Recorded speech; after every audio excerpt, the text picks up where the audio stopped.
Hi guys, so I just got the P9 yesterday and I want to give you my 24 hours later impressions, and don't take this as a review. I just want to give you a little bit of a heads up, a sneak peek of what to expect from this device, and I don't want to spoil too much for the full review, but so far I'm definitely liking it a lot, and I will give you more of an overview instead of a proper in-depth look that I usually give. So let's check the device itself. Okay, as you can already see, one of the differences here is that we don't have a metal back. This is just a plastic back that has a kind of brushed aluminum feel, but it feels really nice and is actually better in terms of grip than the P9 was.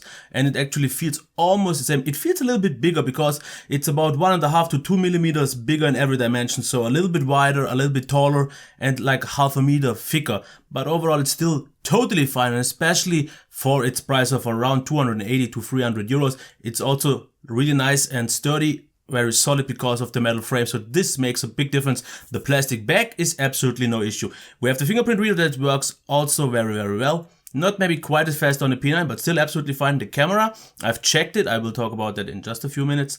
Here's the microphone, the headphone jack, SD card and SIM card tray, the normal speaker cutouts, but only here's the speaker. This is just for aesthetics, I guess. USB button placement, I still love it absolutely on the P9 Lite because easy to reach, nice and tactile feedback, a little bit easier to press than some other ones. I like that. Same goes for the volume rocker. The device, same as the P9, feels very round, even though we have chamfer the edges, and this is something that I absolutely like because they are nice to look at, but they are very comfortable to hold. We don't have a rounded curve here at the top or the front as we do on the P9. We have a little bit of a slightly raised edge, but it's a very smooth one, so not like on the Sony device where it was a little bit rough. So this is still totally fine, and it maybe protects the display just a little bit. Actually, if you see this, maybe there is a little bit of a raised edge, so the camera itself doesn't actually lay on its own. So this is really nice, and it actually sits very flat. So absolutely love the design so far. If we talk about the display, just real quick, 1080p IPS, and it's not as good as on the P9, but that was to be expected.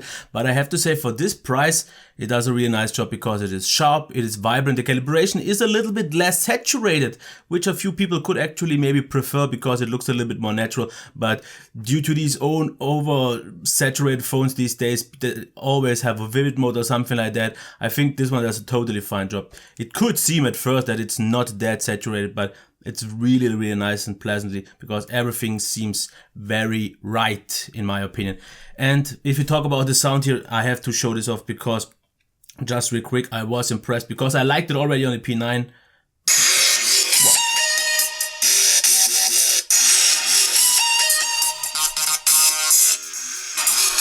That's totally enough to show off that it is super loud, and I would say definitely on the same level as on the P9, if not maybe even a little bit louder, and it sounds still absolutely fine, and you wouldn't even notice that it is bottom firing. Of course, if you block it, that doesn't really happen. I'm totally pleased with the sound. Didn't really check the headphone jacket, but I'm pretty sure it will be somewhere around like the P9 was, so slightly above average, still okay. Performance, wow. I really like the 650, but not the Snapdragon 650, but the Kirin 650, and as you can see here, everything is nice and smooth. Of course, if you do a faster flick, then you see some slowdowns happening, but just in normal use, as you can see here like this, absolutely buttery smooth, pretty much no lag, no stutters or anything like that. If you go into the browser, the same, the page will have to load. So this is already a little bit of a step back because we have 3 GB of RAM and the page was actually loaded before I did my test. So this shouldn't even have happened. But I can already tell you, browsing in the browser is absolutely nice. As you can see here, Evil Google Plus works out just fine. Don't really want to get too much into it. I like the performance so far, absolutely. Of course, it's not on a P9, it's not quite on a flagship level in terms of some things, but overall, this is maybe like 5 or 10% less than a flagship for almost half the price. So totally fine. No complaints about the performance. It would be totally fine in my use, even if I would want it a flagship. Totally nice. Gaming as well. Battery life so far seems decent. I can't really judge it after one day, but it should be pretty much actually on par like with the P9. What's there? The software. Okay, let's quickly check one thing. Maybe you've noticed that I'm using a different theme, because on all my reviews I was told I should use an Android N theme. So I got one from XDA. This is the one, and as you can see here, things like the notification shade and the quick settings look way more stock. Like, it still doesn't look really like stock because we don't have the transparency here, and it looks a little bit cheaper, but the general appeal is definitely there. Of course, the icons on the home screen, they don't really look like N in my opinion. But in overall, it looks kind of nice. I definitely dig it, and I will definitely keep this theme. And there are different ones available. So overall, I like it. This is still the same as it is. And I did a video also already on the Mate 8 talking about the software. A few things are definitely missing, like no knuckle gestures and just a few more things like that. It's just a toned down version, but it gives you all the basics still. So it's definitely more kind of like a stock because it doesn't give you any extra settings, but that is totally fine. Quickly get into the camera, not to make this video too long. I really like it. Selfies, absolutely nice and sharp, really impressive. Low light photography was really nice because it doesn't really boost the picture too much, but it's not really blurry or something like that. It's kind of actually sharp and doesn't get too noisy. Absolutely happy with that. And the outside pictures actually impressed me, and I thought actually that's not that far off from the P9. I did a side-by-side comparison. Yes, the P9 offers a lot more details, or not even that much more, and is sharper, but I was impressed that the pictures turned out that sharp, which is something that I personally prefer. Great exposure, really nice color balance, natural colors, accurate, good amount of details.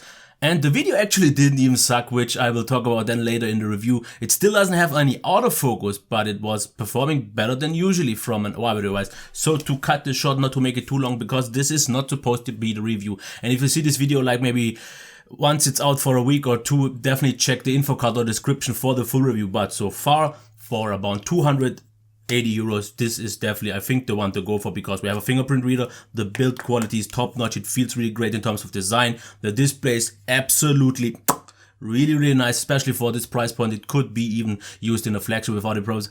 Speaker, really loud, and it definitely doesn't sound bad, really actually good. Performance is totally top, battery life seems fine, can't judge it yet so far. Software, I think since Marshmallow EMUI did a big jump up and definitely gets the job done, should satisfy anyone. And as you have maybe seen with the Android N theme, it looks actually way more toned down, more towards stock, and actually therefore feels a little bit more like stock, so I'm totally fine with that.